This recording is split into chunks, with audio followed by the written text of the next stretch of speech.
Safari ya uponyaji sio tukio, ni mchakato. Kama unavyochimba ardhi, kuna tabaka la juu na kuna matabaka ya chini, na katika yale matabaka kuna mengine ni magumu, mengine ni malaini. Ndivyo ilivyo katika safari ya uponyaji. Alafu kuna matabaka mengine yamekandamizwa. Katika safari yako ya uponyaji, unapoamua kuifanya safari ya uponyaji, kwa sababu kumbuka, safari ya uponyaji ni maamuzi, sio jambo linalojitokea tu lenyewe. Kuna video nimeifanya, nimesema ukiwa mazingira sahihi, mwili unajiponya, ni sahihi. Lakini kumbuka, uponyaji hasa ni kitu kamili, is holistic, inahusiana na nafsi yako, mwili wako na roho yako, nguvu zako za ndani. Kwa hiyo ili uweze kuona matokeo halisi na uponyaji kamili, inabidi ufanye maamuzi ya kuiendea safari ya uponyaji. Kwa hiyo sio tukio tu. Kwa hiyo unaamua. Sasa pale unapoamua kuifanya safari ya uponyaji, inakuwa ni kama umeanza kuchimba ardhi sasa.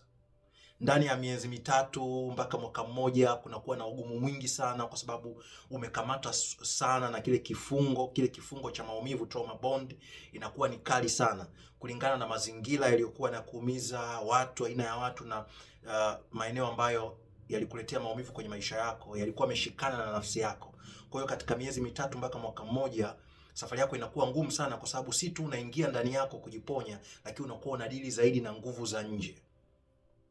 Baada ya mwaka mmoja au miaka miwili, safari inaanza kuwa nyepesi, unaanza kufurahia maisha yako. Lakini kadri unavyoendelea na safari yako ya uponyaji, hata pale ambako unaweza kuona kama nimepona, utakuja kugundua kuna matabaka mengine yamekandamizwa. Utaanza kuona kuna hofu nyingine zilikuwa zimejilimbikiza kule chini kwa chini. Ni safari. Kumbuka, lengo la safari ya uponyaji sio matokeo fulani kule yatakayokuja, ni kuishi maisha kwa uhalisia, kuishi maisha kwa ukweli wa nafsi yako. Mara nyingi kuna tabia uko nazo, kuna hali kwenye maisha unasema ni mimi, lakini ukweli sio mimi, sio wewe. Unaishi kulingana na mitazamo ya watu wengine uliopewa, aidha unajua ama hujui. Hofu zilizoingia ndani yako kutokana na mazingira uliopitia. Umekuwa ukiishi kwa kujilinda. Kuna utambulisho bandia ulioutengeneza juu ya yale maumivu na zile hofu na hisia zilizokandamizwa. Kwa hiyo kiuhalisia hauishi. Watu wengi hawaishi, wana perform, they are just performing life. Kuishi ni kuishi ukweli wa nafsi yako. Kuna kuishi ukweli wa nafsi yako sio kuyakimbia maumivu, ni kukabiliana na vile vyote ulivyovikandamiza, vyote vilivyoingia ndani yako, vyote ulivyovificha, vyote unavyoogopa kuvikabili. Hofu zako, maumivu yako, hatia zako, aibu zako, zije mbele yako, kaa nazo, zitazame, cheza nazo. Alafu ziruhusu ziende. Ndio kuishi. Kuishi ni kuishi wakati huu, ni kukubaliana na ukweli wako unaotoka ndani yako sasa hivi.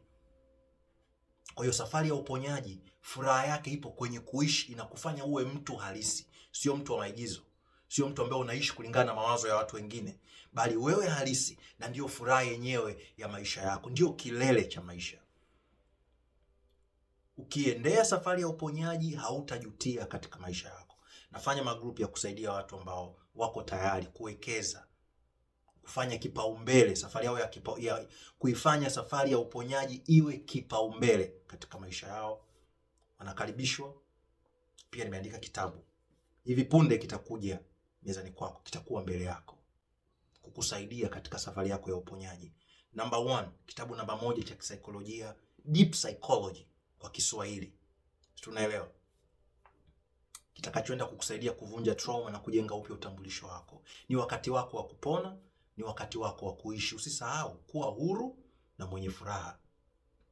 Ni haki yako ya kuzaliwa.